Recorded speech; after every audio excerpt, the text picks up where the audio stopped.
Hello, everybody, and welcome back to another installment of the Sofa Series Artist Spotlight. Today with me is organist and harpsichordist extraordinaire, Alison Luedecke. Thank you so much for joining me.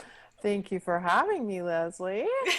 All right, the formalities out of the way. Let's get down to it. That's right. All right, so walk us through a little bit of your background. Where did you go study? How did you come to Hmm, decide harpsichord and organ? That feels like a big a big choice to be made. definitely. And how did you The come to San biggest. Diego? Yeah, yeah. Okay, so I was actually playing piano as a kid, and in eighth grade, there was a music class finally in this Catholic school, and all of a sudden I had the opportunity to kind of show off, and I realized then that I was going to be a musician. Yeah. And my sister had passed away like a year and a half before that, and I was pretty depressed. And so it really was a life saving Mm-hmm. opportunity, also. And so, has always been really connected with, yeah, just like saving my soul and expressing things that I couldn't express otherwise. Yeah, And yeah. and then training wise, I went to University of Houston and I was going to major. By then we had moved to a different church when I was a senior in high school, and they had this terrible organist, and she was very old, bless her heart. Bless her heart. And but I even knew because I was a good pianist by then, and I knew that, like, oh my goodness, this is not good. But so I arranged for the priest at this church to hear me play because he had a master's degree in organ, and he Oh, was building a pipe organ in this church oh. himself, with help, of course, but he was doing Oh. it. It was He was an organ builder also. Okay. Priest. That's So fortuitous. he heard me play the piano, and he's like, "Hey, I'll give you organ lessons if you'll start playing on Saturdays." And so that was the beginning of me playing the organ. And yes, and then harpsichord, it's just like the opportunity arose when I was in college to perform something on harpsichord with some other people, and took it up and just enjoyed it. And I have always loved playing with other people. So Mhm. even in college, like early on, some of my friends were brass players, and so I started doing things together. And yeah, so for me, Well, it's a lot. talk a little bit about what is different about the technique. So they're all Mm. keyboard instruments, right? So the Hmm. keyboards are laid out pretty much the same, Yeah. but the key, like pianists talk about the action of the keyboard. Yes. What is the difference between the three, and how do you actually strike any differently? Sure. And so, like, one of the biggest differences is whether or not when you hold a key down, if it sustains sound or not. And so on a piano and a harpsichord, they're similar in that because a string is being either struck with the piano or plucked with the harpsichord, when you hold down the note, it stays for a while reverberating, but it dies immediately. I mean, it's dying as soon as you Mm-hmm. stop the percussive part of it. And the organ, on the other hand, is you hold down the note and it stays. And so with a piano, you have a sustain pedal that gives you the opportunity to sustain that way. Harpsichord has neither of those things. Mm-hmm. And so it's all about like learning to hold down more notes so that you can get a sound that's sustained if you want to do something that's rich. And then on the other hand, it's about like really just letting go of everything. And it's about that percussive sort of plunky, clicky, whatever you want to call it, sound. And it's for that technique, it's really about learning to, like, if it's continuo, which is mainly what I do with harpsichord, it's learning to how to add to the music. So the harpsichord is part of the basso continuo Mm-hmm. in that regard, playing with the cello usually, or with the San Diego Baroque, for example, we use cello. Sometimes you can use bassoon or Mm-hmm. other lower bass instruments additionally. But so the idea is that they would always have the melody line, and we would too. But more importantly, like sometimes it's important to know what to leave out. And so, Mm-hmm. like, you add very little if you just want a very sparse sound. So instead of 4/8 notes, maybe I'm only going to play the first one Mm-hmm. and then the fifth one. And then, like, and then if I want it to be more loud, then I'll start adding more notes. And so it's like, it's very different, how to create the sound that you want. Do you, I mean, so is there lots of improvisation, for There is. example? It's all basically improvisation. And so some people, that the way it's written originally would be called figured bass. Mm-hmm. So we have a bass line, and then it's got these numbers that tell you the intervals above that bass line to fill in for the chords. Um, because I didn't really grow up that way, and my mind doesn't work kind of that way. Well, I've tried. Mm-hmm. It's better for me to like look at a realized part whenever possible, and then I just start leaving things out, but I can like see the chords better, and then try and figure out, what I want to add, or like I said, lots of leaving out things is more important. Yeah, yeah. Less is more, darling. Oftentimes, unless it's a full thing and it's like Give me every note. all the notes. That's right. Yeah. Give me as many as I can play. How did you work on your improvisation skills? I think that for many of us musicians from the classical tradition, I think improvisation feels like this very terrifying thing because it's Yes. like giving all of that agency over to the musician feels overwhelming. It feels too much. So how did you nurture and work on your improvisation skills? Thanks. That's a good question. And actually, between the organ and the harpsichord, I think it's really different. So, like with organ, I've had a bunch of improvisation training from different people. It's still not something that I would not call myself an improviser, because those who really call themselves improvisers are phenomenal at it, and Yeah. like amazing things just come out. For me, it's more utilitarian. And so, like in church, is especially when I get to do that. And Yeah. so, it's like taking some of those little skills that you learn, and then just being brave and trying it. And sometimes it turns out really nicely, and it's like, oh yeah. And then sometimes it's like, okay, whatever, where did that note come from? But and then with the harpsichord, again, it's different, because what with the improv part there, I think it's just like exploring. And so listening to recordings sometimes of really great early music ensembles playing, gives me different ideas, and everybody does different things. And so it's kind of learning by osmosis, I guess, on both, from both sides really. But there, it's for a purpose. How does the music support, I mean, how do I support what's going on in the music best? Or is it time for me to show off a little? Yeah. Right, like in jazz, it's like, okay, so you take these 12 Yeah, bars, yeah, yeah. just sort of passing the baton around the ensemble. Yeah. Um, And I yeah. think with harpsichord continua, though, I'll just along that line, it's different, because it's not like you take like a long riff like that, but it's more like, okay, the violin stopped now. And so, oh, there's an opportunity, like I can echo back something. And so, like, there's that interplay.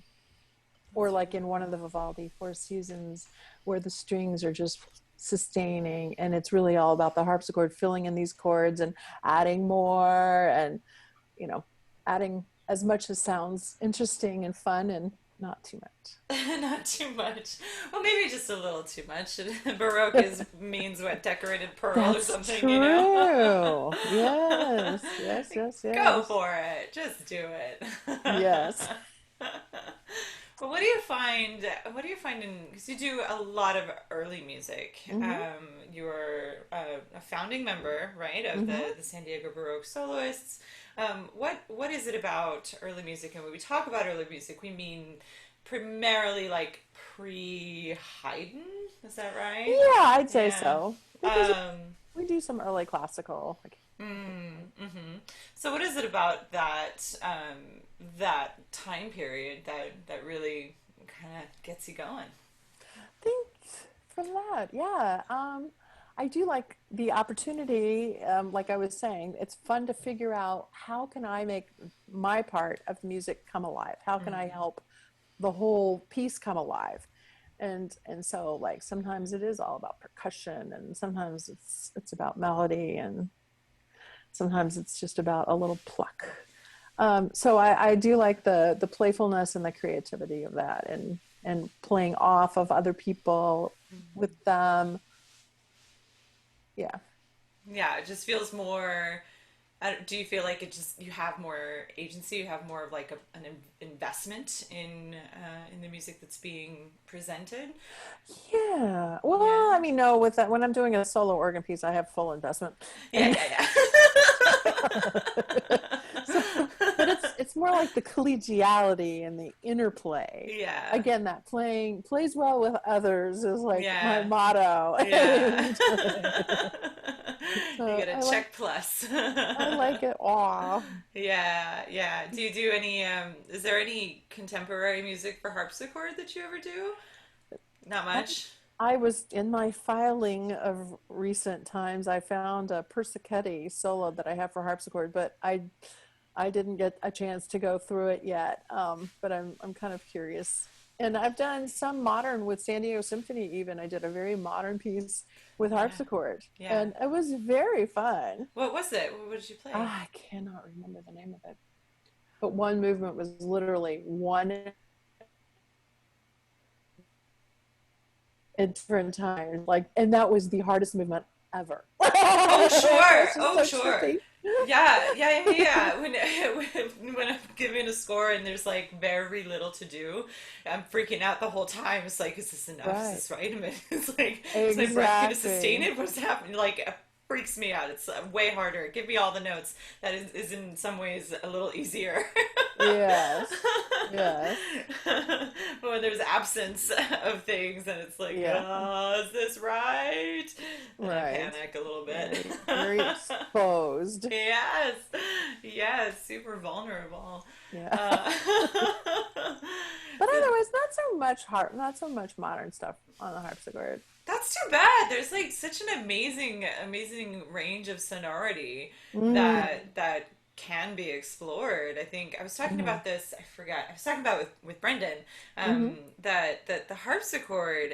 I don't know. It can feel very like it can be like fire and brimstone, and it can also be like incredibly sweet. This like Yes. it almost sounds like a little like a lute sometimes, like Yeah, this little totally. guitar plucking away this sweet Yep. little like serenading thing. Mm-hmm. Do you find kind of I don't know, do you find a wider range of expression or just a different range of expression?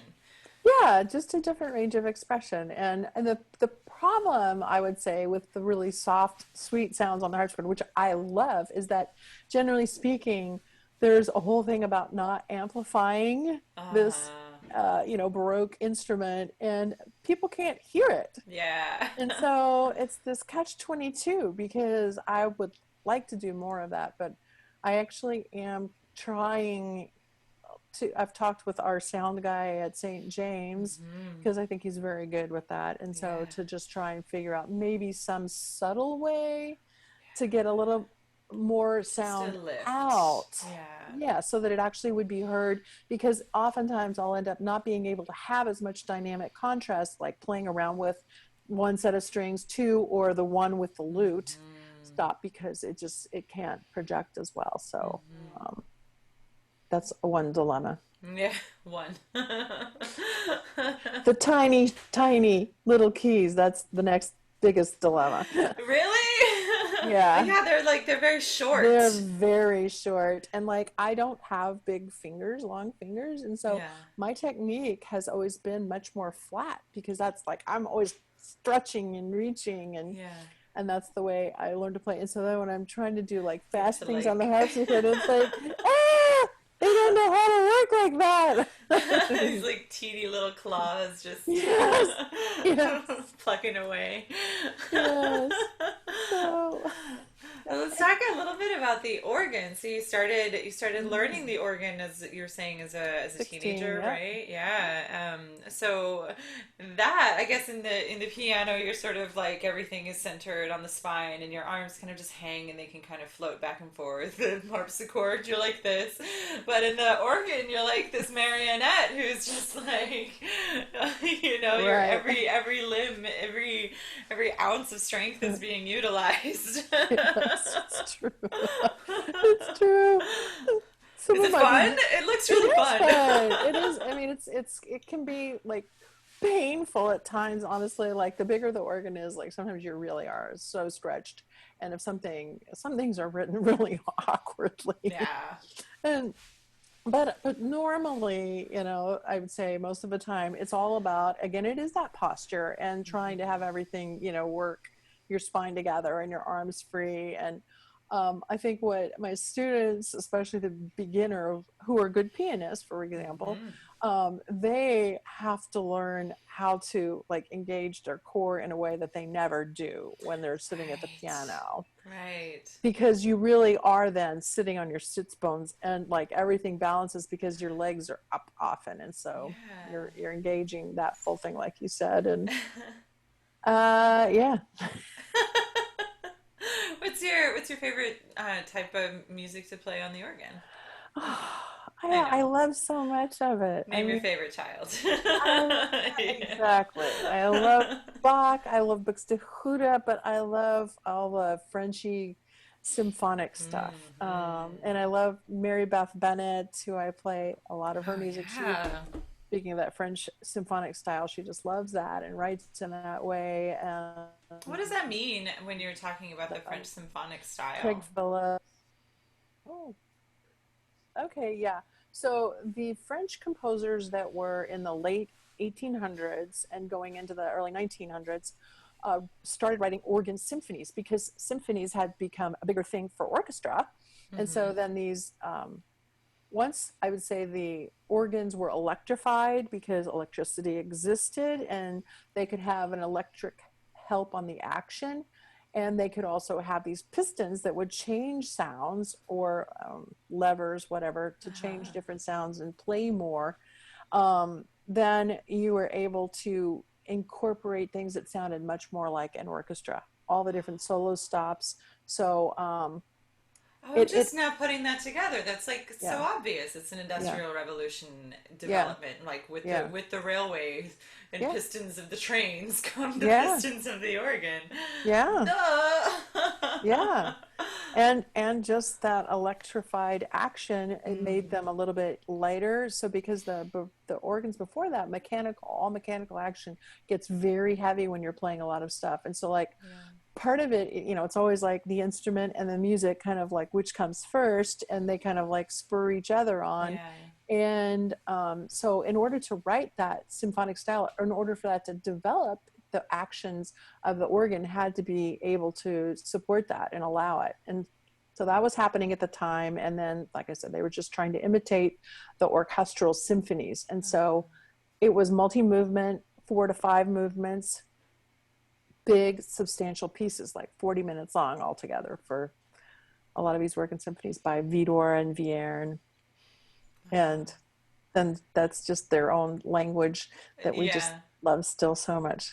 Yeah, I mean, it's everything but the kitchen sink, right? Yeah, It's yeah, all in there. And yeah. so then that like so for those who don't know, I'm going to just sort of ask a very maybe a dumb question, but like these stops that Mm-hmm. you pull out. So those are literally Mm-hmm. kind of like releasing a valve or something, right? That allows air to pass through some pipe. Is that right? That's close, yeah. Okay. So when you pull out a stop, I mean, and again, it depends on if it's a mechanical action or electric action, but one way or the other, when you do that, some mechanism allows, there's there's pipes, they sit in racks, okay, and they're called toes that go under there, and those toes go down into the air supply. And so there's something underneath there that actually blocks the air when the stop is off. And then when you turn the stop on, it moves it so the air is possible to go there. And then when you depress the exact key, then it allows air to go into that specific pipe instead of all of them at once. And That's so so complicated. it is complicated. And trying to make it as simple as possible. And It's then amazing. the more stops you pull out, the more sounds you have. And an organ 101 basic, which I'll just say is like when you see numbers, regular numbers, eights, fours, twos, those are all about the length of the longest pipe. Even if it's an electronic sound, then it would be imitating that. And so the 8 foot means that it's really concert pitch. So middle C on the piano means middle C would sound that same pitch level. Uh-huh. And when we go to pull out a 4-foot stop, for example, then the longest pipe is 4 feet instead of 8. So it's an octave higher. That's amazing. And then 16 would be an octave lower. And so like you get all these multiples of sound, which is why we don't need to have lots of octave doublings of things. And when people are writing for piano or they're trying to write for organ, but they're really a pianist, like you'll see all this octave, octave, octave, octave, and it's like, hello, we don't need all the doubling, and you can't play it because you can't, there's no sustain pedal. So we have to like use finger substitution where we're holding it out and switching it to something else to be able to free up a finger to get to another note to play it legato, or just do crazy fingers. Whoa. It's interesting and crazy. That is bonkers. That is bonkers. And then of course I guess it's like it's different instrument to instrument, right? Like so there's Totally. general like families of organs that Mm-hmm. that have a certain build and are of a certain style, right? Yeah. Yeah, and so you kind of you know generalities from one family of organ to the other, but I mean is every instrument its own thing, its own little animal? Oh no, you It froze. totally is. And Yeah. going out on the road doing concerts, it's always been like solving a puzzle to me. And so Yeah. that's one of the things that I have enjoyed. It's like, what does this organ have to say? And so like finding what the stops are that speak the most beautifully to me, and or how to use as many of the different combinations of sounds Yeah. on any particular organ so that I'm showing off its best self and it's all its beautiful colors, and or the richness of the plenums, we'll say, which is a combination of sounds that gives you that really organ sound of Bach, very full sound. And So are you like rethinking a piece of music on any new organ? yes, to some extent. I mean, there are certain pieces that are very specific in their registration, but there's almost always going to be some variation. So, like, I've just had two conflicting thoughts. So, I mentioned Mary Beth Bennett. So, she is an organist and a composer, and so she writes very specific registrations. Okay. Sometimes an organ doesn't have exactly that, and so it gives us an idea then. Oh, well, okay, so we want like a reedy kind of a solo. Well, if on this one particular organ the flute is more beautiful, maybe I'm going to choose that instead. And so it's like you're Oh. constantly trying to look at the pieces and the organ and see how they work best. But then, like with Bach, like I said, there's this plenum sound, which is like what you would generally use a registration for preludes and fugues, which is like all the principles and a mixture. So it's getting a very bright sound, and then a big reed in the pedal. And then the French symphonic pieces have very specific formats for toccatas, for example, like 3 different sets of registrations Wow.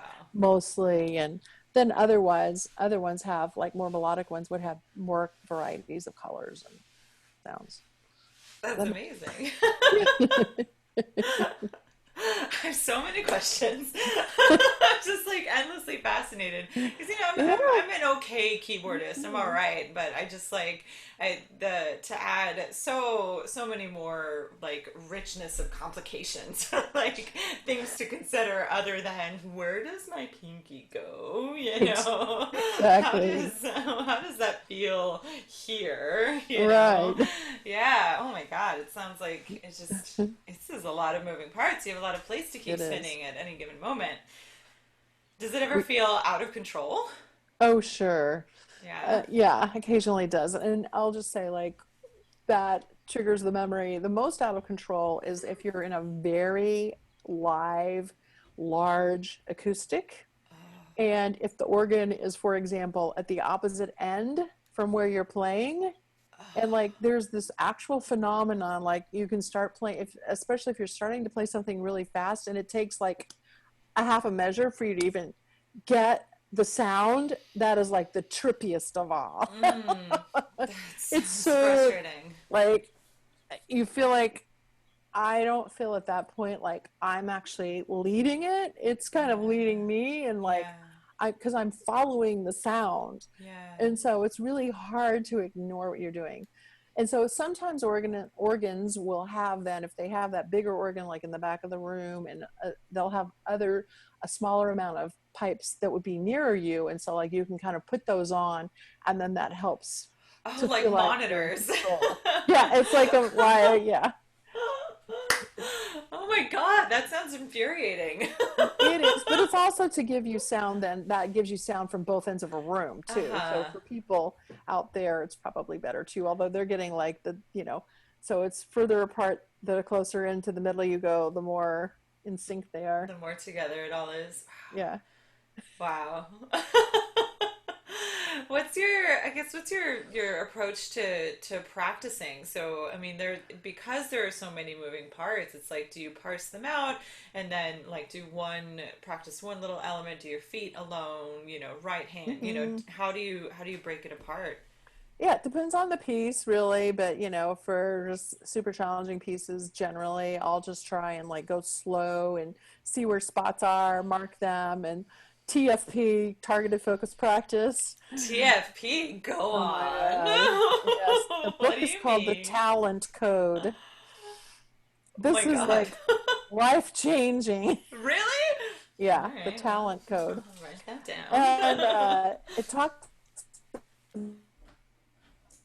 and of course, like down in South America, and they're learning soccer. And so, like, but they practice one move over and over. And so the idea is that you break down whatever it is into the smallest amount that you can do it right. And so, like, if I mark something, and this is how I'm working with my students all the time, they don't like Hmm. doing this, but it's so efficient. Nobody likes doing it at first and It is going so slowly. efficient. Yeah. And so like you start with the exact, and then so you'll figure out where the problem spots are, and then you start breaking it down. Sometimes I do take, okay, it's in my feet, let's fix that. Okay, then let's add another voice. Okay, then let's add two, and then let's back it up a note, and then add one more at the end, and like sort of just kind of Hmm. like working around. And then maybe it's doing them in different rhythms, the long short short long, Hmm. short short long long, etc. I thought I was the only one who did that. Mm. So smart. Anytime I have like a long run of like, I rarely sing coloratura. My voice is like a fucking Mack truck. But whenever I have to, sometimes I have to, Hmm. I'll totally break it down, maybe two or three notes at a time, Hmm. and kind of sing them backwards and forwards and go Yeah, out of context, completely arrhythmic, and then add more and yeah, do it completely yeah, non-rhythmic, and I'll yeah, turn it into like a jazz, like like a scat solo. Like yeah, yeah, just get my way through it to find the exactness all the way down, and yeah, then do it as the single gesture. yeah. Ah, Yeah. ah. And then I'll just share one tip along those lines too, which is like the next level. So that I learned at the last National American Guild of Organists convention I went to. A class was by a psychiatrist, and he was representing this whole new approach. And I was like, oh my gosh, this is like shaking it all up. Because I always learned like learn everything in exactly in order, and then you let go and you find the freedom. And it's like, no, because then you're just learning that metrical stuff. And so Yeah. he's saying like as soon as you can do any part, like not all of it, but just break it into small parts so that you can like practice the musicality of a small amount more than you're practicing just exactly like this. Yeah, rather than thinking, okay, well, this event happens right here, and then, Yeah. doing all the math involved. Mm-hmm. I don't think people realize how much math is involved, especially when you Mm-hmm. start getting into polyrhythmic stuff. Oh yeah. Right. Yeah, like half of practicing a certain piece is me just doing all of the fractions. Yeah, you've got a lot of rhythmic complications in your I utilize world. graph paper a lot.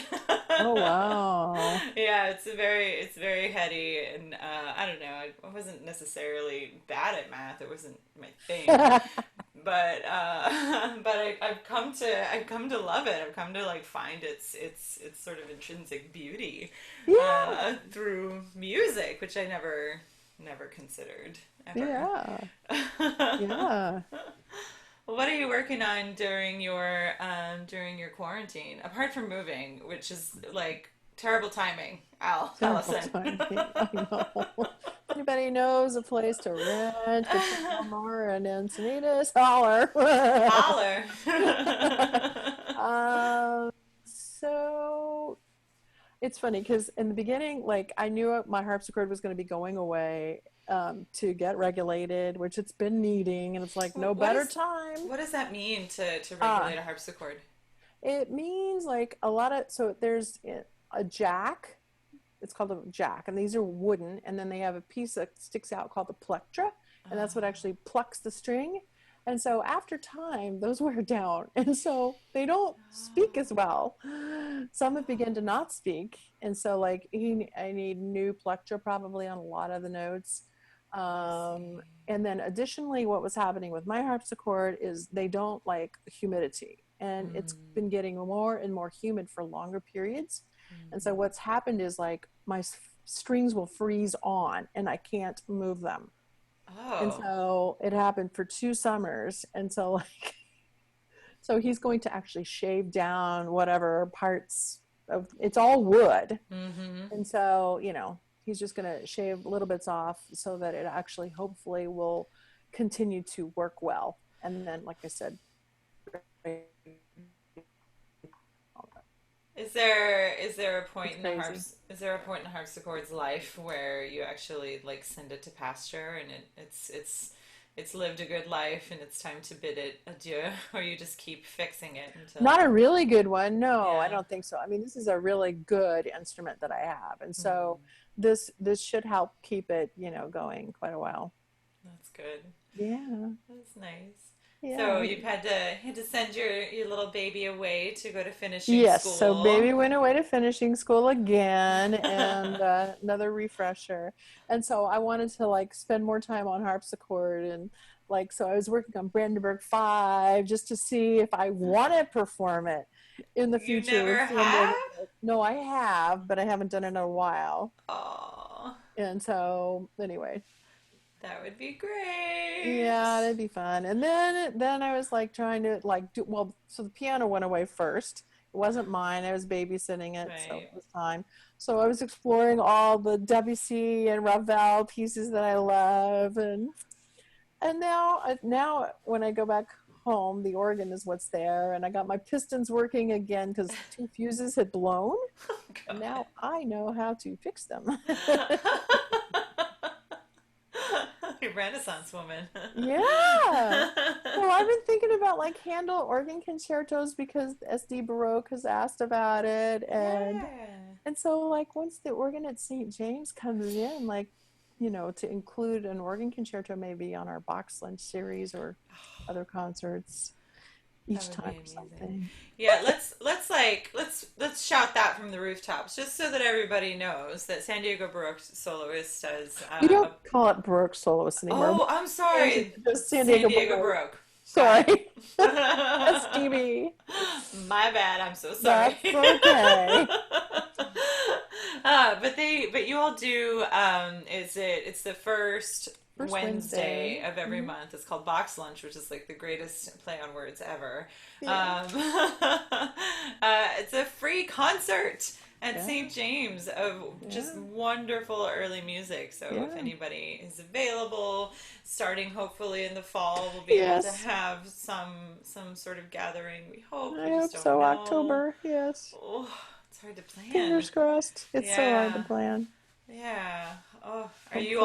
are you all doing any playing remotely? Are you having any sort of Zoom jam sessions?